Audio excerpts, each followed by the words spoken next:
Mag-good morning ikaw. Ha? Si ate. Good morning muna, hoy. Good morning muna.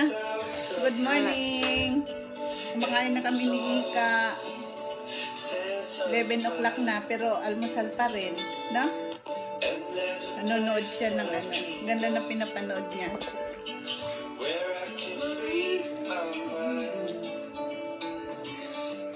Yun yung araw-araw niya. Nanonood ng TikTok. TikTok si Ika. Pagkain ni Ika, biskwit. No? Biskwit sa umaga. Tapos gatas.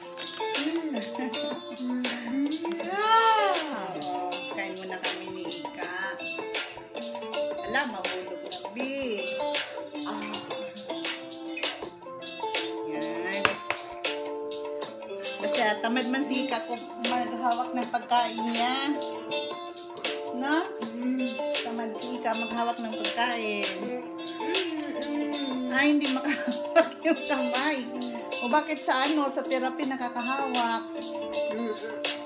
Ha? Sa school nakakahawak. Bakit dito sa bahay hindi makahawak? Ha?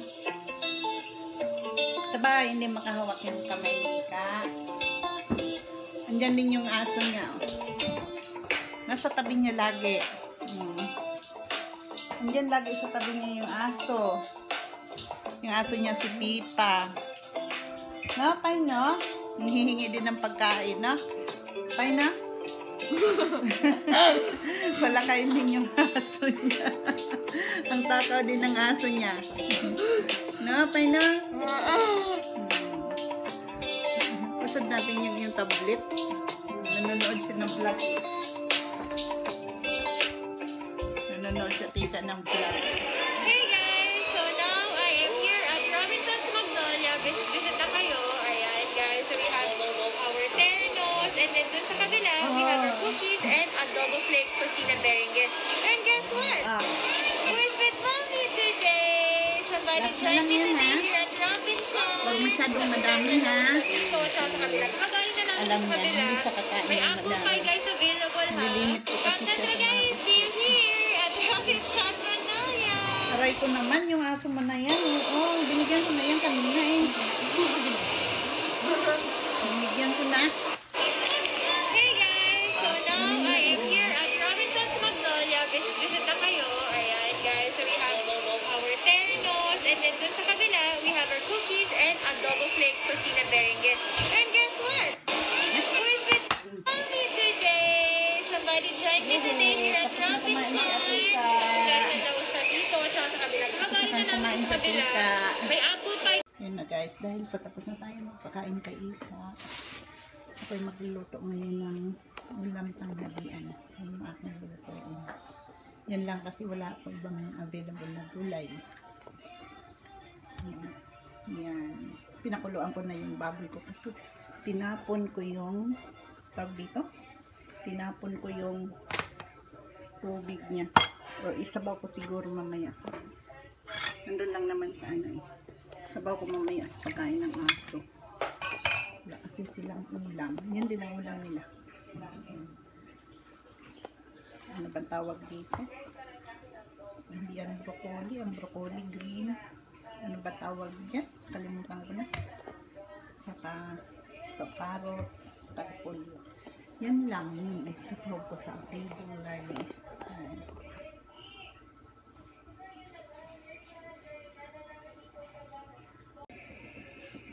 Clip ko muna yung aking lulutuin. Para kasi 11 na, mananahi pa ako. Pagkatapos ko dito, manahi pa ako. Kasi mayroon akong rush.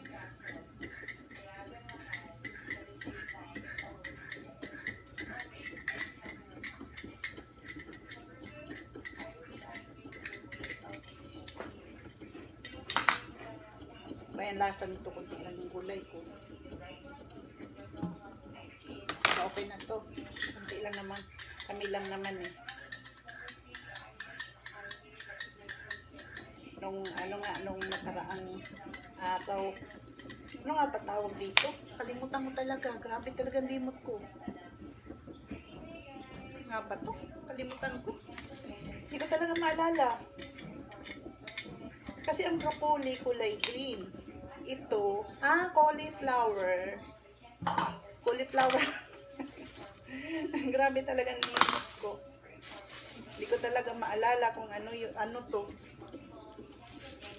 Cauliflower pala to.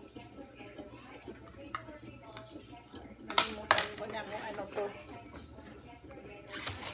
Yung kanyang mga tangkay. Inuhin ko to. Ilagay ko to doon sa paso ko.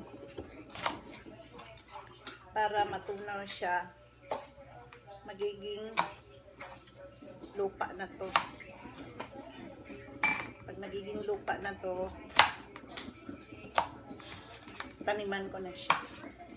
Ito daw yung organic na magiging organic na soil. Mataba. Mataba nga siya kasi yung mga pananim ko doon sa taas. Kasi lang ko gaano naasikaso.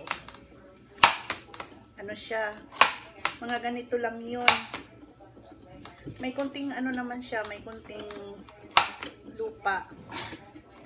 Bali, pag pumunta ako ng Tagaytay. Na ano ko yun, humingi ako ng isa-isang sakong lupa. Tapos pagdating dito, ihalo ko sa mga nabubulok na mga ganito. Kaya nakakapag-ipon ako ng pagtataniman. Yun nga lang, yung mga paso pala madaling masira.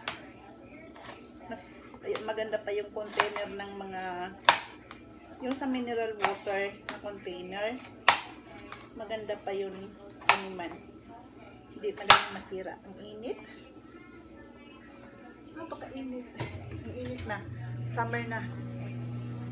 Feeling summer na ngayon. Hindi na maganda ang klima ng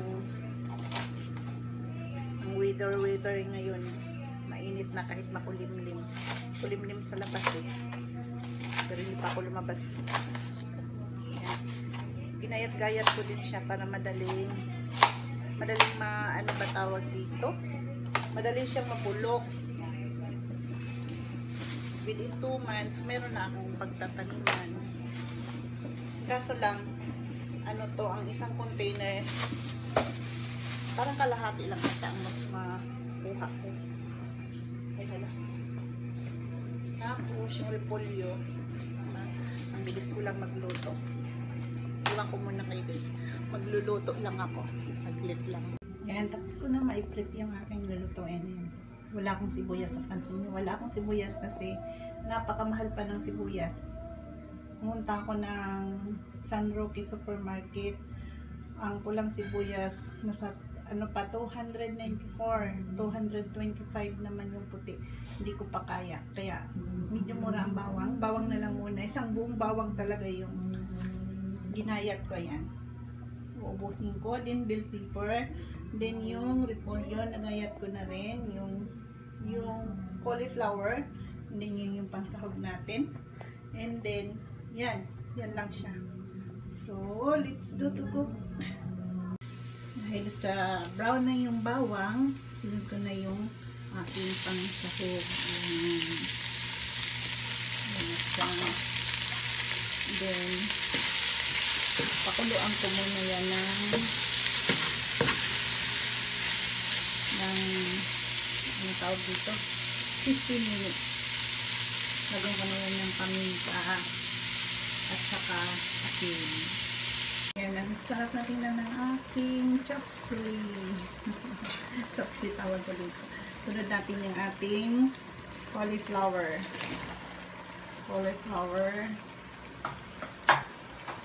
At saka yung dito, yung repolyo. Ang dami na oh. Ilang klase lang yan. Tatlo lang siya. Pero ulam na. Kasi isang repolyo yan. 2 cauliflower. Then 2 carrots. Yan yung ating bell pepper. Ayan. Pampapangin. Gusto ko yan. Ang daming vitamin C. Ayan. Pagkatapos haluin, okay na to. Hindi rin naman kasi pwedeng overcook. Kasi ang gulay pag overcook, tataas ang kanyang uric acid. Kailangan tama lang. Sarap na yan. Yan yung gulay namin sa ngayon, tanghalian. Ayan. Rainbow din naman siya. Wala lang siyang dilaw. Rainbow na walang dilaw. Ayan. Tapos na.